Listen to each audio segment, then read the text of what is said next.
श्री हनुमान जी का आह्वान करें। उससे पहले गणपति जी और सरस्वती जी की वंदना।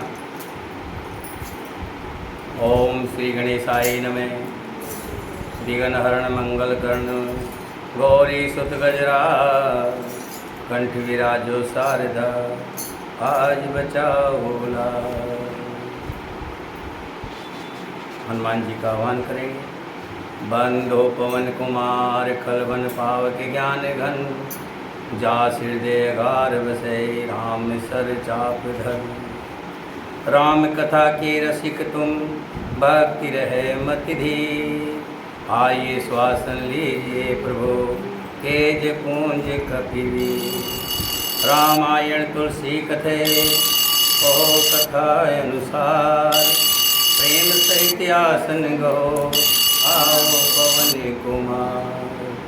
कथारंभ होते है सुनो वीर हनुमान, राम लक्ष्मण जानकी सदा करो कल्याण। सियावर राम जय प्रभु राम, जय जय राम।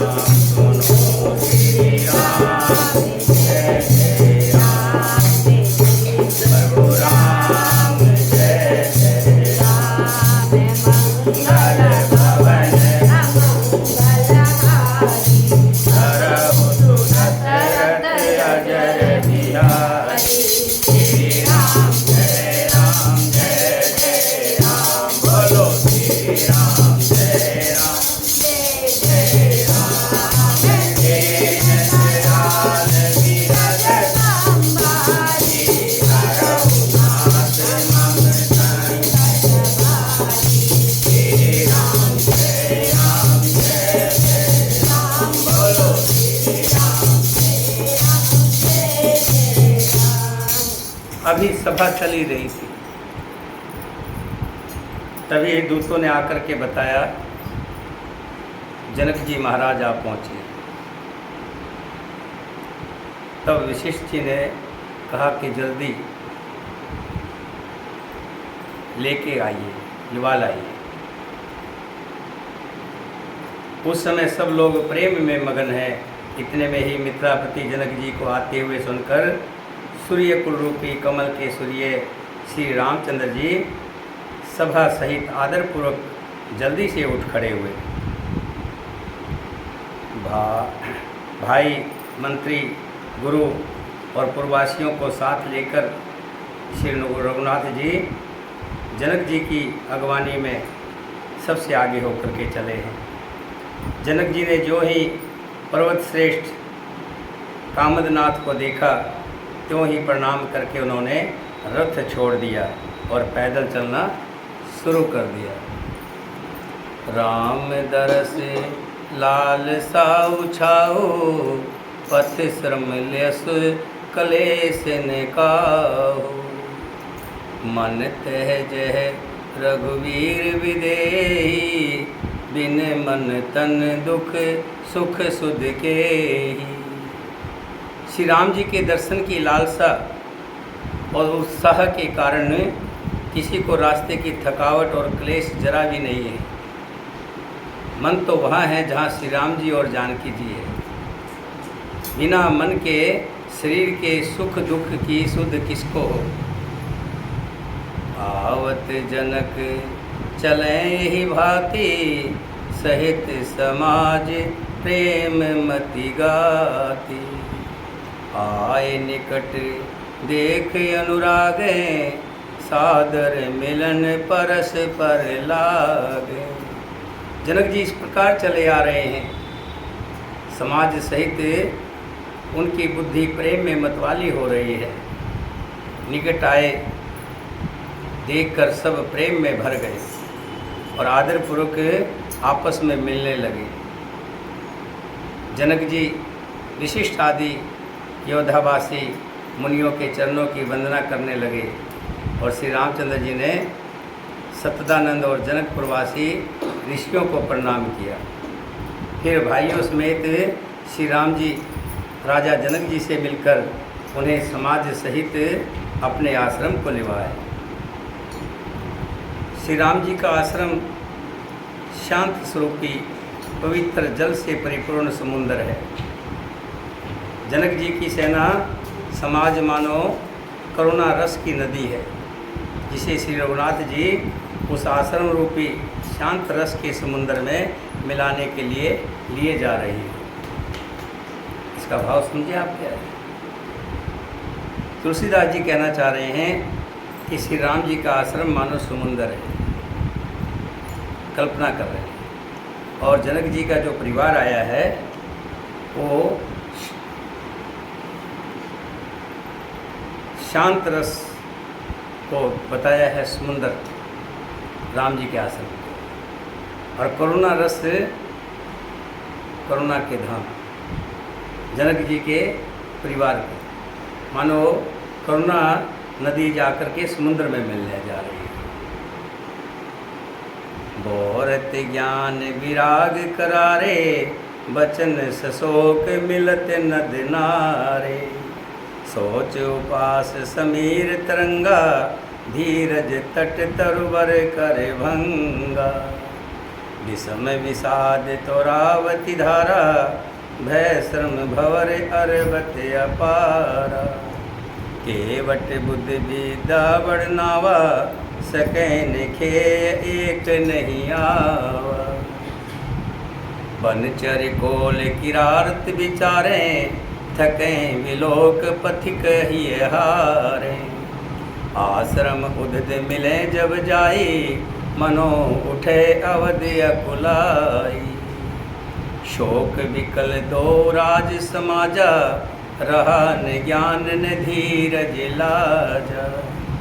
गोप रूप गुणशील सराई, रोवे शोक सिंध अवगाई। दोनों समाज के लोग आपस में मिले और श्री राम जी को देख करके राजा जनक भी व्याकुल हो गए। शोक समुद्र में डुबकी लगाते हुए सभी स्त्री पुरुष महान व्याकुल होकर चिंता कर रहे हैं। सब विधाता को दोष देते हुए क्रोध युक्त होकर कह रहे हैं, प्रतिकूल विधाता ने ये क्या किया। अच्छा बसा बसाया परिवार आज कहाँ ला करके गिरा दिया। तुलसीदास जी कहते हैं कि देवता, सिद्ध, तपस्वी, योगी और मुनिगणों में कोई भी समर्थ नहीं है जो उस समय जनकराज की दशा देखकर प्रेम की नदी को पार कर सके, प्रेम में मगन हुए बिना ना रह सके। ये अमित उपदेश जय तह लोगन मुनिवरण, धीरज धरे नरेश कहो विशिष्ट विदेशन। जहाँ तक श्रेष्ठ मुनियों ने लोगों को अपरिमित उपदेश दिए, बहुत तरह के उपदेश कहे, और वशिष्ठ जी ने जनक जी से कहा, हे राजन आप धैर्य धारण कीजिए। जिन राजा जनक का ज्ञान रूपी सूर्य भव आवागमन रूपी रात्रि का नाश कर देता है, और जिनकी वचन रूपी किरणें मुनि रूपी कमलों को खिला देती है, क्या मोह और ममता उनके निकट भी आ सकते हैं। ये तो सीताराम जी के प्रेम की महिमा है। अर्थात राजा जनक जी की ये दशा सीताराम जी के अलौकिक प्रेम के कारण हुई है, लौकिक मोह ममता के कारण नहीं। जो लौकिक मोह ममता को क्या पार कर चुके हैं, उन पर श्री सीताराम जी का प्रेम अपना प्रभाव दिखाए बिना नहीं रहता। विषय साधक सिद्ध सियाने, त्रिभद जीव जग वेद बखाने। राम स्नेह सरस मन जासो, साधु सभा बड़ आदर तासो। विषय साधक और ज्ञानवान सिद्ध पुरुष, जगत में ये 3 प्रकार के जीव वेदों ने बताए हैं। इन तीनों में जिसका चित्त श्री राम के स्नेह से सरस सरोवर रहता है, साधुओं की सभा में उसी का बड़ा आदर होता है। श्री राम जी के प्रेम के बिना ज्ञान शोभा नहीं देता।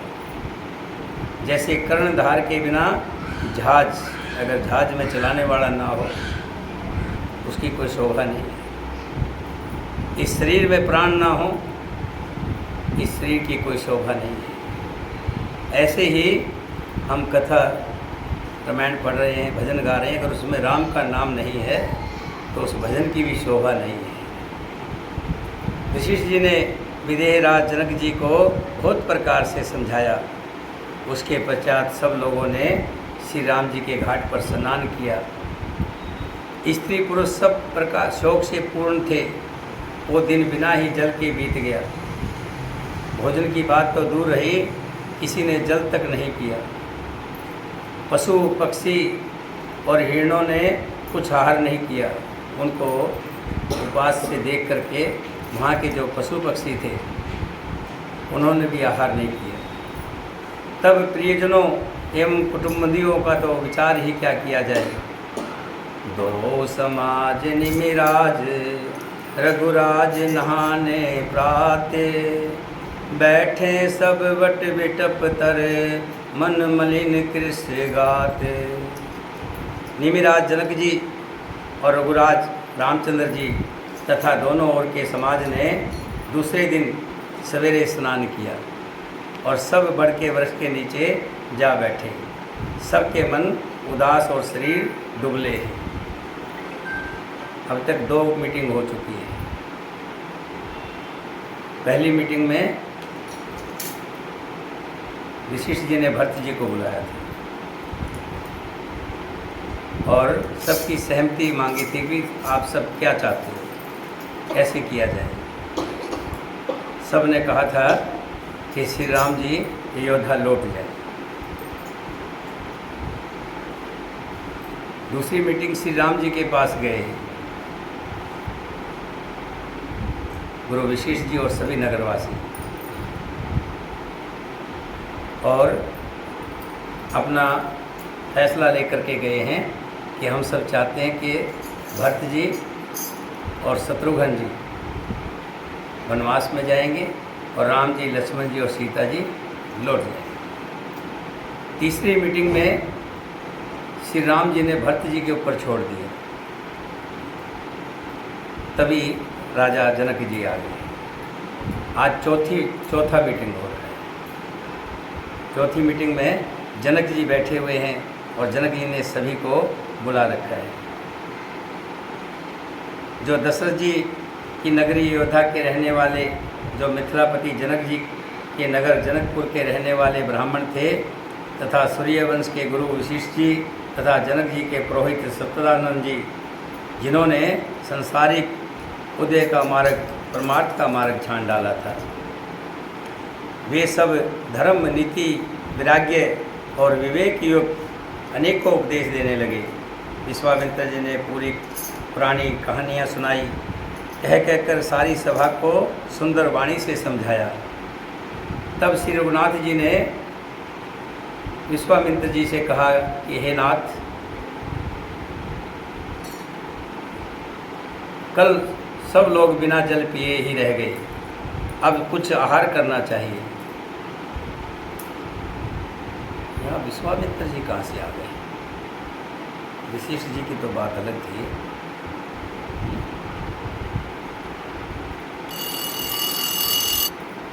बोलिए सियापति रामचंद्र भगवान की।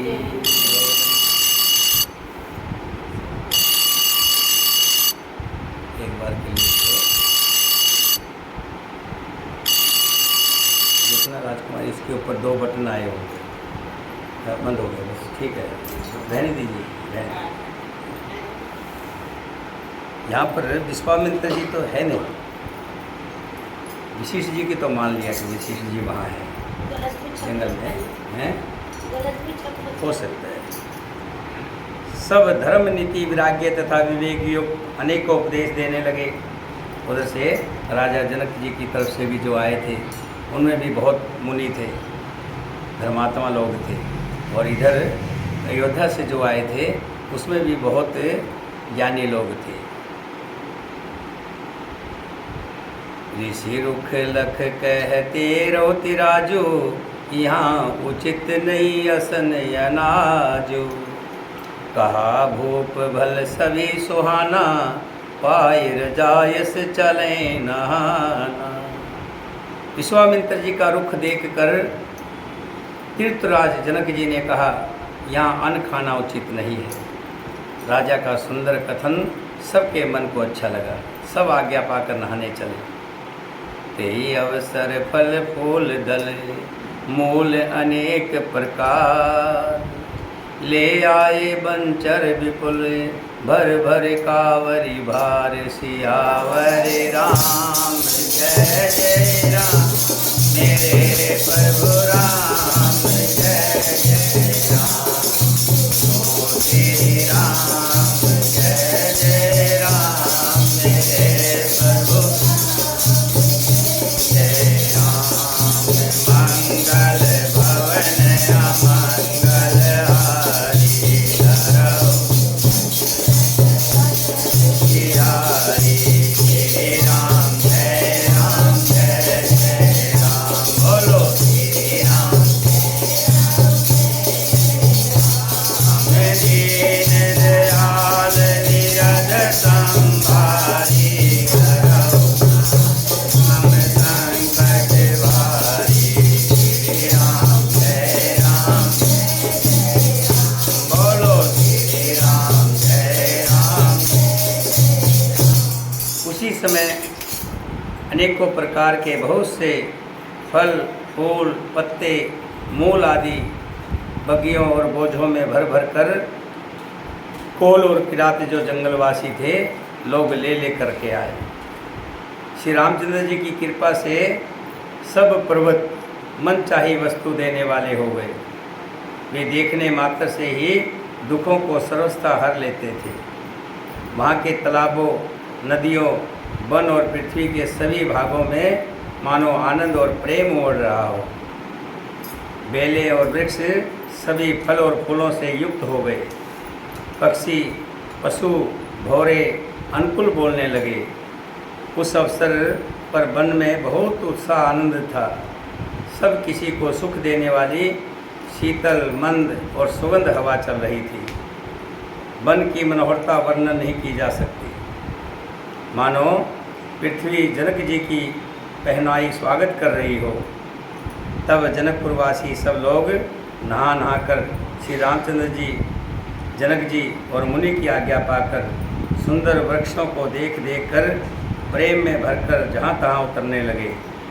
पवित्र, सुंदर और अमृत के समान स्वादिष्ट अनेकों प्रकार के पत्ते, फल, फूल और कंद श्री राम जी के गुरु वशिष्ठ जी ने सबके पास बोझे भर भर आनंदपूर्वक भेजे। तब वे पितर, देवता और अतिथि और गुरु की पूजा करके फलहार करने लगे। यही विधि बासर बीते चारी, राम निरख नर नार सुखारी। दोहो समाज यस रुचि मन माही, बिन सिय राम फिरव भल नाही।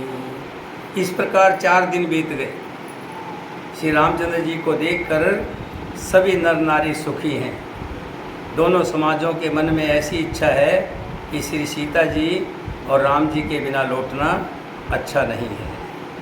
अब ले जाएंगे तो श्री राम और सीता जी के साथ ही जाएंगे। सीता राम संग बनवासो, होटे अमरपुर सरस सुपासो। पर हर लखन राम विदेही, जेहि घर भाव बाम विधि तेहि। श्री सीताराम जी के साथ वन में रहना करोड़ों देवलोकों के निवास के समान सुखदायक है। श्री लक्ष्मण जी, श्री राम जी और श्री जानकी जी को छोड़कर जिनको घर अच्छा लगे, समझो उनका विधाता विपरीत है। दाहिन देव होय जब सब ही, राम समीप बसे बन तब ही। मदाकीन मंजन तिहु काला, राम दरस मुद मंगल माला। कहते हैं जब देव परमात्मा कृपा करता है, देव अनुकूल होते हैं, तभी श्री राम जी का साथ निभाता है, साथ अच्छा लगता है। बिना श्री राम जी की कृपा के बिना श्री राम जी का साथ नहीं हो पाता। तुलसीदास जी कहते हैं कि श्री राम जी को अपना बना लीजिए, जैसे भी बनाया जाए। जिसने श्री राम जी को अपना बना लिया किसी भी रूप में, बेटे के रूप में, भाई के रूप में, पिता के रूप में, दशरथ जी ने तो अपने बेटे के रूप में, राजा मन्नु थे जिन्होंने तपस्या के बल से जब तप करते करते आकाशवाणी हुई कि राजा मांगो क्या मांगना है, सामने भगवान प्रकट हो गए, मांगो क्या चाहिए, क्या इच्छा है। तब मन्नु महाराज ने क्या कहा था कि मुझे आप जैसा पुत्र चाहिए, आप जैसा। तब श्री भगवान विष्णु ने कहा था कि मेरे जैसा कहाँ से आएगा। साक्षात सत्यानंद भगवान ने कहा कि मैं ही आपके घर में पुत्र बन करके आया। दशरथ ने पुत्र बना करके भगवान की पूजा की। और एक मैंने कथा सुनी थी, उसमें एक संत थे जिन्होंने भगवान राम को अपना शिष्य बना रखा था, शिष्य बना कर। लोग कहते थे ये क्या बावलापन है, भगवान को अपना शिष्य बना रखा है। उनका एक पढ़ाने का कमरा, अलग से कमरा था, उसमें जाते थे, चौक से लिखते थे कै, और श्री राम जी से कहते थे पढ़ो कै, मूर्ति को पढ़ाते थे, श्री राम जी की मूर्ति थी। और ऐसा लगता था जैसे श्री राम जी पढ़ रहे हैं। और कई बार ऐसा भी होता था, महाराज संत पढ़ाते थे लेकिन संत जी को लगता था राम जी पढ़ नहीं रहे।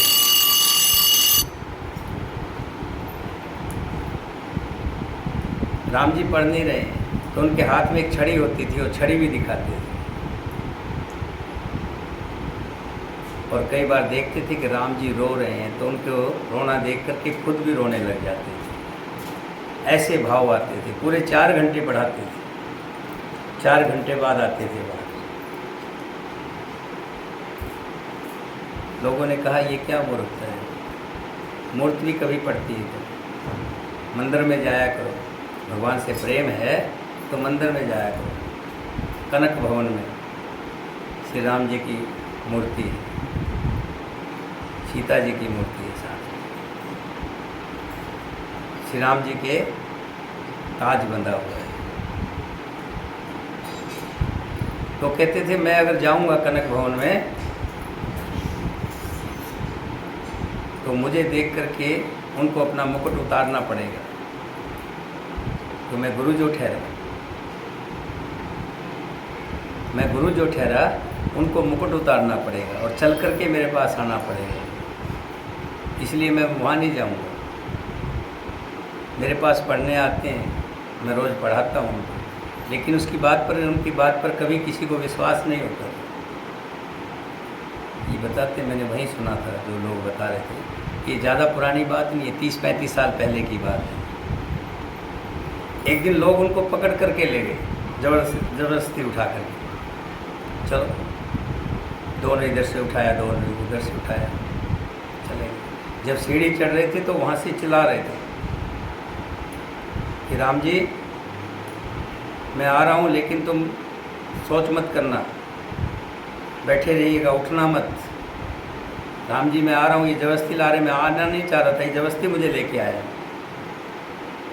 और वहाँ के लोग बता रहे थे कि साक्षात जैसे ही वो लेके उनके सामने पहुँचे तो उनका मुकुट नीचे गिर गया और सीता जी के सिर पे जो पल्लू था वो पल्लू आगे हो गया। बना लीजिए, परमात्मा को अपना बना लीजिए, किसी रूप में बना लीजिए। एक संत से मैंने पूछा मैंने कहा ये माला क्या है, आपने जो माला डाल रखी है ये क्या है। मेरी भी आदत है ना, बीच बीच में किसी को छेड़ लेता हूँ, कुछ मिलेगा। जब तक किसी चीज़ को कुरेदेंगे नहीं तो कुछ मिलेगा नहीं, कुरेदेंगे तभी कुछ मिलेगा उसमें से। तो उन्होंने कहा ये तुलसा है, तुलसा की माला है। मैंने कहा क्यों पहन रखी है। ये राम जी का पट्टा है। मैंने कहा राम जी का पट्टा मतलब? कह रहा घर में जब कुत्ता रखते हैं तो उसके पट्टा होता ना, तो कह रहा ये भी राम जी का पट्टा है, इससे मैं राम जी का पालतू हूँ। ये पट्टा है, पट्टे से मैं पालतू हो गया, राम जी का पालतू। मेरे मालिक राम है और ये निशानी है कि मैं पालतू हूँ। मैंने कहा वो कैसे, उससे क्या होगा। यार आपने देखा ना, जो पालतू कुत्ता होता है वो गाड़ियों में चलता है, एसी में सोता है, गद्दों पे सोता है, मौज करता ना।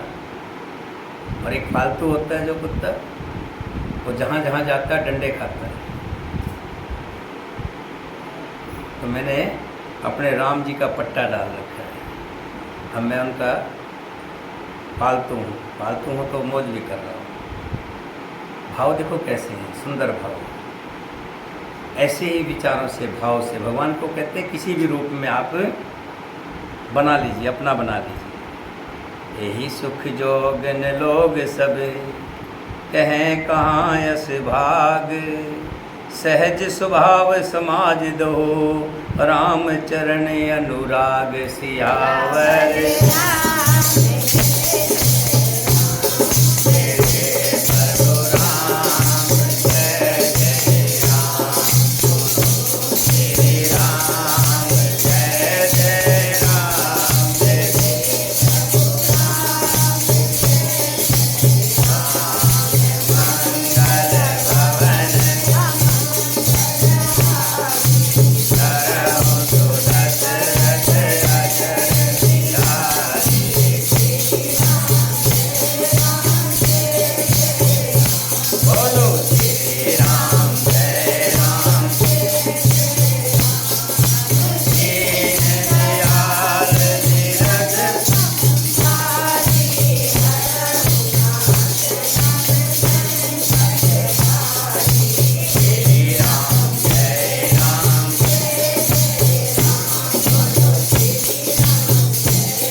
सभी कह रहे हैं, जनकपुर वाले भी और अयोध्या नगरी वाले भी कह रहे जाएंगे तो श्री राम सीता लक्ष्मण जी को लेकर के जाएंगे, नहीं तो 14 साल यहीं रहेंगे। और यहाँ के कंद मूल फल स्वाद देखो कितने सुंदर है, कितने स्वादिष्ट हैं, अमृत के समान है। 14 वर्ष सुख के साथ पल के समान हो जाएंगे, बीत जाएंगे, जाते हुए जान भी नहीं पड़ेगा।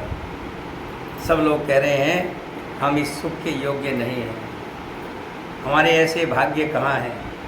दोनों समाजों का श्री रामचंद्र जी के चरणों में सहज स्वभाव से प्रेम है। यही विधि सकल मनोरथ करही, बचन सप्रेम सुनत मन हरई। सिय मात तेहि समय पठाई, दासी देख सुअसर आई। इस प्रकार सब मनोरथ कर रहे हैं। उनके प्रेम युक्त वचन सुनते ही सुनने वालों के मानो मन को हर लेते हैं।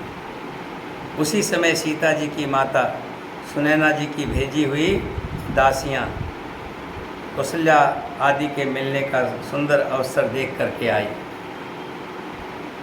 सुनैना ने भेजा, अलग अलग डेरे बने हुए थे। इधर जनक जी की तरफ से जो आए हुए थे, इधर अयोध्या नगरी से जो आई हुई थी, सबके अलग अलग रहने की व्यवस्था कर रखी थी। तब सुनैना जी ने अपनी दासियों को भेजा कौशल्या के पास।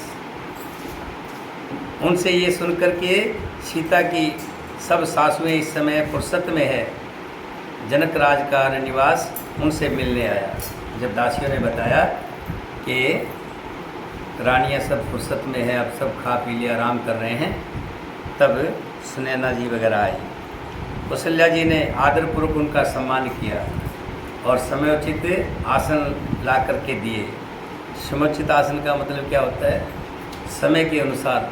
जंगल में जैसे आसन थे, अब घर में तो आसन अलग अलग होते ना भाई, अब जहाँ जैसे रहें वहाँ के अनुसार जैसा आसन था उनको आसन ला करके बैठने के लिए दिया। दोनों ओर सबके शील और प्रेम को देखकर सुंदर कठोर वज्र भी पिघल जाते हैं। शरीर पुलकित और शीतल है और नेत्रों में शोक और प्रेम के आंसू हैं। सब अपने पैरों के नखों से जमीन कुरेदने और सोचने लगी कि क्या कहें, कहाँ से बात शुरू करें। सभी श्री सीताराम जी के प्रेम की मूर्ति सी हैं, मानो स्वयं करुणा ही बहुत से वेश रूप धारण करके विधुर रही हो। सीता जी की माता सुनैना जी ने बात की शुरुआत की और कहा, विधाता की बुद्धि बड़ी टेढ़ी है, विधाता कब किसके विपरीत हो जाए कुछ कह नहीं सकते। जो दूध के फैन जैसी कोमल वस्तु को वज्र की टांकी से फाड़ रहा है। जो सीता जी फैन मतलब कि जो समुद्र में फैन आता कितना नरम होता है, हैं? दूध के फैन, दूध का जो फैन होता है कितना नरम होता है, कितना कोमल होता है, वहाँ पर फोड़ने वाली सीता जी। और एक पत्थर से भी एक तेज होता है वज्र, लोहे से भी ज़्यादा तेज होता है वज्र, कठोर होता है। कि विधाता की चाल देखिए कितनी टेढ़ी है। दूध के फैन जैसी कोमल वस्तु को वज्र की टांकी से फोड़ रहा है, अर्थात जो अत्यंत कोमल और निर्दोष है उन पर विपत्ति का भार आ पड़ा है। सुने सुधा देखें गरल, सब कर तोत कराल, जह तह काक उलक बक, मानस सिकट मराल। अमृत केवल सुनने में आता है और विष जहाँ तहाँ प्रत्यक्ष देखे जाते हैं। अमृत किसी ने देखा? आपने अमृत को देखा है? यहाँ वही बात कह रही है सुनैना जी कि अमृत सुनने में आता है लेकिन विष जहर तो जहाँ तहाँ देखा जाता है।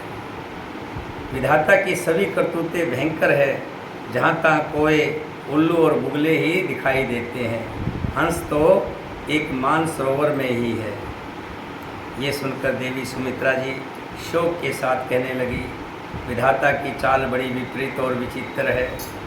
जो सृष्टि को उत्पन्न करके पालता है और फिर नष्ट कर डालता है। इस परमात्मा की लीला भी अजीब है। पहले उत्पन्न करता है, एक पेड़ छोटे से बीज से इतना बड़ा पेड़ हो जाता है, फिर सूख करके फिर लकड़ी बन जाता है। इसी तरह मनुष्य पैदा होता है, फिर बड़ा होता है, फिर मर जाता है।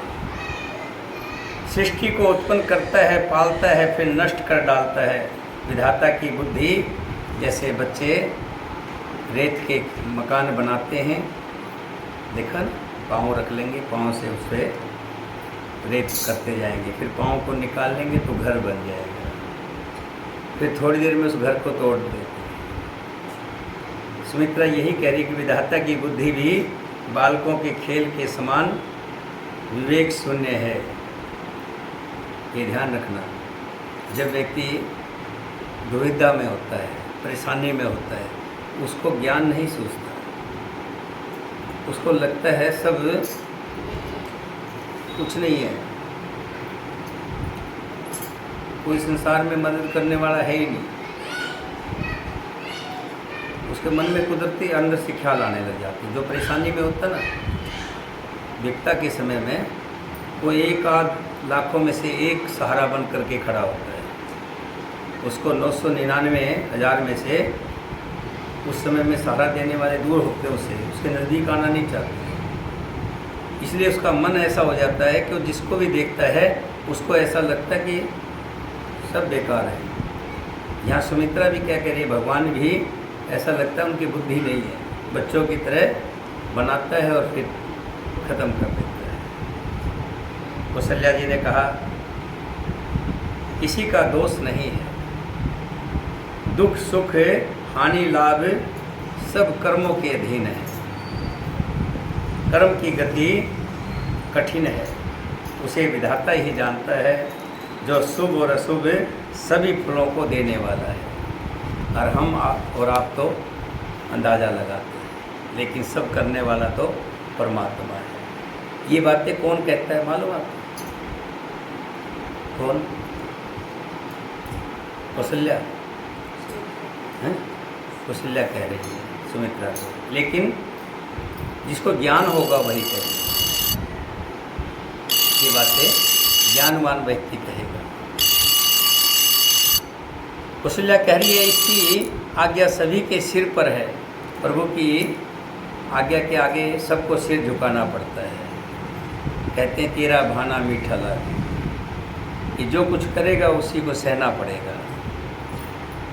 उत्पत्ति स्थिति लय यानी पालन करना, उत्पत्ति करना, संहार करना तथा अमृत और विष के भी सिर पर है, ये सब भी उसी के अधीन है। अगर हम एक भजन गाते ना, क्या महलों में राखे चाहे झोपड़ी में वास, सीताराम सीताराम सीताराम कहिए, जानी वेद राखे राम ताही वेद रहिए। सीताराम सीताराम सीताराम कहिए, जानी वेद राखे राम ताही वेद रहिए। सीताराम सीताराम सीताराम कहिए, जाहि वेद राखे राम ताहि वेद रहिए। मुख में हो राम नाम, राम सेवा हाथ में, तू अकेला नहीं प्यारे, राम तेरे साथ में। विधि का विधान जान, विधि का विधान जान, हानि लाभ सही जाने वेद राखे राम ताहि वेद रहिए। किया अभिमान तो भी मान नहीं पाएगा, होगा प्यारे वही जो श्री राम जी को भाएगा। फल आशा त्याग तोब, फल आशा त्याग तोब, कर्म करते रहिए, जाहि वेद राखे राम ताहि वेद रहिए। सीताराम सीताराम सीताराम कहिए, जाहि वेद राखे राम ताहि वेद। जिंदगी की डोर को हाथ देना नाथ के, महलों में राखे चाहे झोपड़ी। धन्यवाद मेरे वाद, धन्यवाद मेरे वाद, राम राम कहिए, जाहि वेद राखे राम ताहि वेद रहिए। सीताराम सीताराम सीताराम कहिए, जाहि वेद राखे राम। आशा एक राम जी से दूसरी आशा छोड़ दे, नाता एक राम जी से दूजा नाता तोड़ दे। साधु संग राम रंग, साधु संग राम रंग, अंग अंग रंगिए, जाहि वेद राखे राम साईं बीती गई है। सीताराम सीताराम सीताराम कहिए, जाहि विधि राखे राम ताहि विधि। कौशल्या जी कह रही, बहन सुने ना, उत्पत्ति जो पैदा करता है वो भी प्रभु करता है, पालन करता है वो भी प्रभु करता है, और संहार करता है वो भी प्रभु करता है। अमृत और विष सब उसी के अधीन है। हे देवी, मोहवश सोच करना व्यर्थ है, विधाता का प्रपंच ऐसा ही अचल और अनादि है, ये शुरू से चला आया है। भूपति जीव मरब उरियानी, सोचव सखी लख निज हित हानि। सिय मात कह सत्य सुबानी, सुकृत अवध अवध पति रानी। राजा दशरथ ने मरने और जीने की बात को हृदय में याद करके जो चिंता करती है, वो तो हे सखी हम सब अपने ही हित की हानि देखकर स्वार्थवश करती है। कि राजा दशरथ चले गए, हम सब उनकी बातें करते हैं। राजा इतने अच्छे थे, मैंने एक दिन पहले भी बताया था कि जब कोई मरता है तो हम उसके सुखों को रोते हैं। क्यों कमा के लाता था, आगे मेरा क्या होगा, वो इतना अच्छा था, मेरी इतनी वो करता था, मेरी इतनी वो करता था, उन सब बातों को याद करके रोते हैं। वही ये सब अपना राम की माता कह रही है, कौशल्या। महाराज मरने और जान जीने की बातें हृदय में याद करके जो चिंता करती है, वो तो हे सखी हम अपने हित की हानि देखकर स्वार्थवश करती है। सीता जी की माता ने कहा, आपका कथन जो है उत्तम और सत्य है, आप सही कहते हैं। आप पुण्य आत्माओं के सीमा रूप अवधपति महाराज दशरथ की ही तो रानी है, फिर भला ऐसी बात क्यों नहीं कहोगी। लखन राम सिय जाव वन, भल परिणाम न पहुँच। गहवरी ही कहे कौशल्या, मोए भरत कर सोच। कौशल्या जी ने दुख भरे हृदय से कहा, श्री राम लक्ष्मण और सीता वन में जाए, इसका परिणाम तो अच्छा ही होगा, बुरा नहीं होगा, क्योंकि पिता का वचन पूरा करने के लिए जा रहे हैं। और जो पिता का वचन, माता पिता का कहना मान के कोई कार्य करता है तो उसका फल बुरा नहीं होता। मुझे तो भरत की चिंता है कि भरत का क्या होगा। इस प्रसाद आशीष तुम्हारी, सुत सुत बधु देव सरे बारी। राम शपथ में कीन न क्वाओ, सो कर कहो सखी मत सती भाव। ईश्वर के अनुग्रह और आपके आशीर्वाद से मेरे चारों पुत्र और चारों बहुएं गंगा जी के जल के समान पवित्र हैं। हे सखी, कौशल्या कह रही है, किससे किससे कह रही है?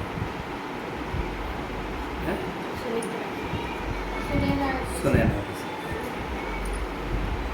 सीता की माता से।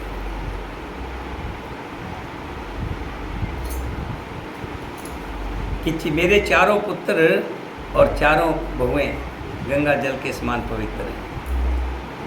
मैंने कभी श्री राम की सौगंध नहीं की, सो आज श्री राम जी की शपथ करके सत्य भाव से कहती हूँ।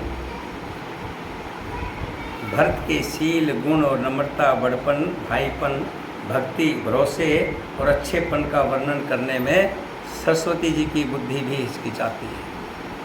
ये श्री भरत जी इतने अच्छे हैं, उनमें इतनी नम्रता है, इतना बड़पन है, इतना भाईपन है, और भाईपन के प्रति, राम के प्रति बहुत बड़ी भक्ति है। अगर सरस्वती भी कहा जाए कि उनकी प्रशंसा करे तो वो भी हिचकिचाने लग जाएगी।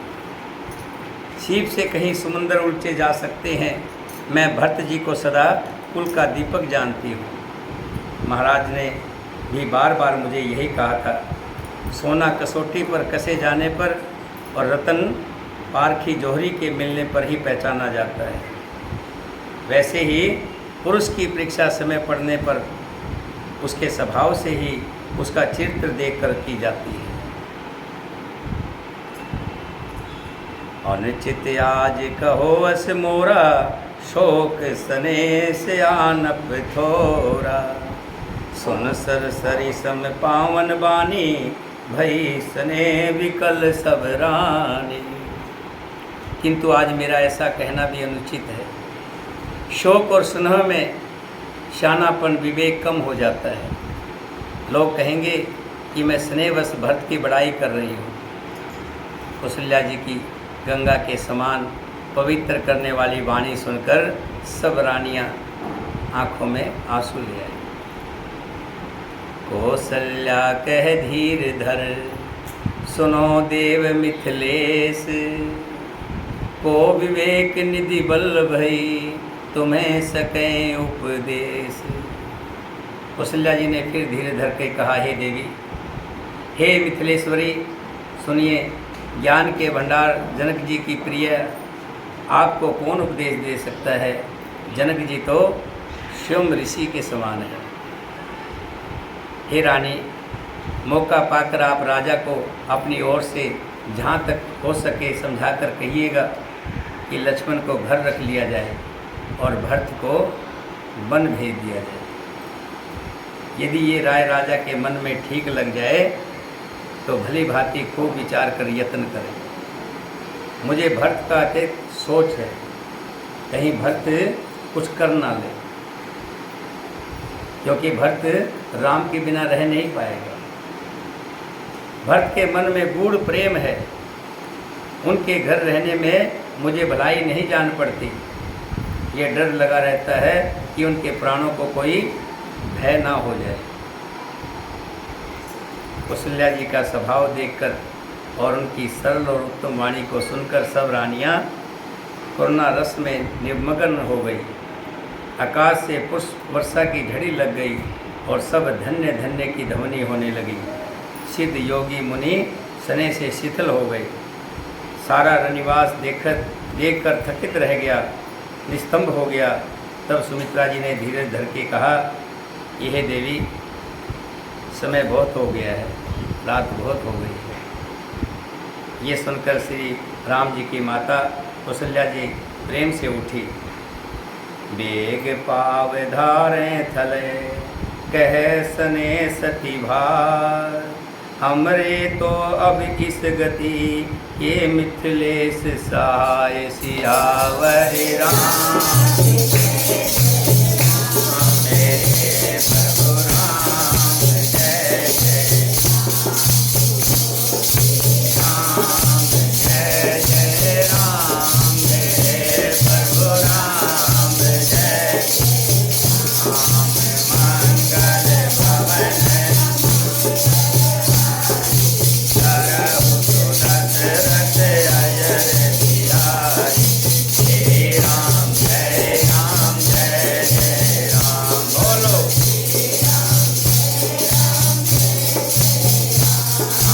दीन दयाल धीरज संधारे।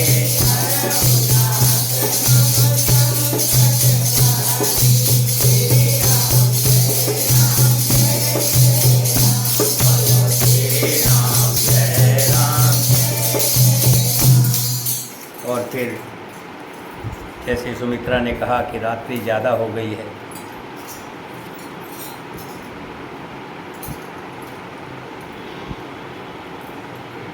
अभी घड़ी की तरफ देख रहे थे कि समय ज़्यादा होता है। सुमित्रा ने कहा है कि बहन, रात्रि ज़्यादा हो गई है, अब सो जाना चाहिए। तब कौशल्या ने प्रेम से सद्भाव से कौशल्या बोली, आप शीघ्र डेरे को पधारिए। हमारे तो अब ईश्वर ही गति है, या फिर मिथिलेश्वर जनक जी ही रखवाले हैं, क्योंकि अब बड़ा कौन रह गया घर में। जनक जी रह गए दशरथ जाने के बाद। इसलिए तो दो कुल जोड़ते हैं, दो घर इसलिए जोड़ते हैं, दो रिश्तेदारी आपस में दुख सुख में काम आए। आज देखा ना, जब पता लगा राजा दशरथ नहीं रहे, राम को वनवास हो गया, तो राजा दशरथ दौड़े दौड़े आए हैं ना। अपना अपना होता है, अपना खून अपना होता है। इसीलिए कभी भी जीवन में अपनों से बिगाड़िएगा नहीं, अपनों से रिश्ता मत तोड़िएगा। ये शरीर है, जैसे शरीर में हाथ है, नाक है, कान है, मुंह है, इसी तरह से भाई हैं, भौजाई हैं, देवर है, जेठ है, सास है, ससुर हैं, इसी तरह से पीहर में माता है, पिता हैं। ये शरीर के अंग हैं। एक अंग को दर्द होगा तो दूसरे अंग को नींद नहीं आएगी। दुख सुख में अपने ही काम आते हैं। हमेशा अपनों से बना कर रखना जितना भी हो सके। बोली सियापति रामचंद्र भगवान की जय, सीता माता की, भरत शत्रुघ्न की, वीर लक्ष्मण की, वीर हनुमान की, अपने अपने माता पिता की, अपने अपने गुरुदेव की, बोल सनातन धर्म प्रेमियों की, बोल साची दरबार की। मंत्रों का उच्चारण करेंगे। बोलो सच्चे दरबार की, तुलसी मैया की, गुरु महाराज की। एक मिनट फिर आपको बीच में वो करें।